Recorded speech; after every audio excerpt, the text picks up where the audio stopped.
Imagine a group of friends sitting around the same table.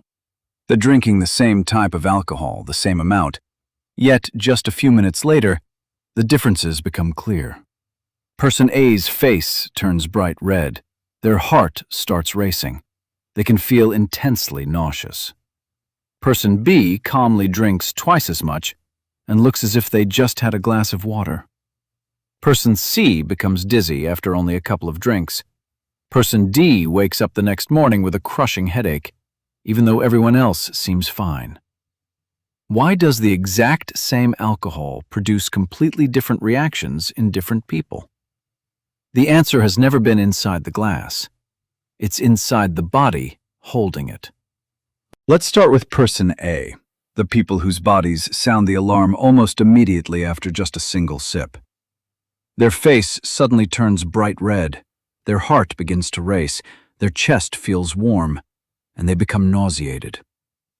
This reaction is so common that it has its own name, Asian flush, also known as the alcohol flush reaction. To understand why, we have to begin in the liver. The moment alcohol enters your body, your liver activates a two-step detoxification process. Step 1. An enzyme called alcohol dehydrogenase, known as ADH, converts ethanol into a new chemical called acetaldehyde, which is far more toxic than alcohol itself. Step 2.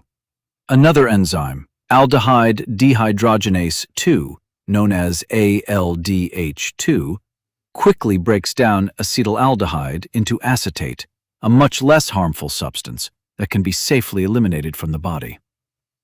In most people, this two-step process happens efficiently.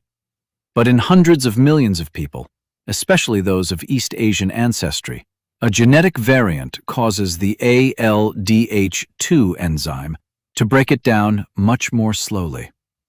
As a result, acetaldehyde isn't broken down fast enough. Instead, it builds up in the bloodstream. That buildup causes blood vessels to widen, turning the face bright red. It also makes the heart race and creates the nausea and discomfort many people experience after just one drink. This isn't a sign that someone is a lightweight. It's actually the body's emergency warning system responding to a toxic substance. But that still doesn't explain another mystery. Why can some people become drunk after only a couple of drinks, while others can finish 5 or even 7 drinks and still carry on a perfectly normal conversation? The feeling of being drunk depends mainly on two things: your blood alcohol concentration, known as BAC, and how well your brain has adapted to alcohol over time. First, BAC measures the amount of alcohol circulating in your blood and reaching your brain. Several factors determine how quickly that alcohol actually reaches your brain. Body size and biological sex. People with larger bodies, and generally a higher percentage of body water, which is more common in men, tend to dilute alcohol more effectively than people with smaller bodies or a higher body fat percentage. Food in the stomach. When your stomach contains food, alcohol leaves the stomach more slowly before reaching the small intestine, where it's absorbed into the bloodstream most rapidly. Drinking speed. Drinking several drinks in quick succession can overwhelm the liver's ability to process alcohol, causing BAC to spike rapidly and making intoxication set in much faster. These factors help explain why Person C becomes drunk so quickly. Yet, BAC alone still can't explain Person B. In reality, two people with exactly the same BAC can display completely different signs of intoxication. Person B may look perfectly normal. They speak clearly. They walk steadily. They appear completely in control, even after drinking far more than anyone else at the table. How is that possible? Part of the answer lies in the brain. In people who drink frequently, the brain gradually adapts to the presence of alcohol. Over time, it becomes better at masking outward signs of intoxication, such as slurred speech, poor coordination, and unsteady movement. Alcohol is still affecting the body, it's simply becoming harder to notice from the outside. Looking sober doesn't always mean being sober. And that brings us to what happens after the party is over. What causes someone like Person D to wake up the next morning with a pounding headache while someone else feels perfectly fine? A hangover isn't caused by alcohol alone. Instead, Person D's body is dealing with a cascade of biological processes, all unfolding at the same time. First, residual acetaldehyde. Any acetaldehyde that hasn't been fully broken down continues to damage cells, placing additional stress on your organs. Second, dehydration of brain tissue. Alcohol suppresses a hormone called vasopressin, causing your kidneys to produce far more urine.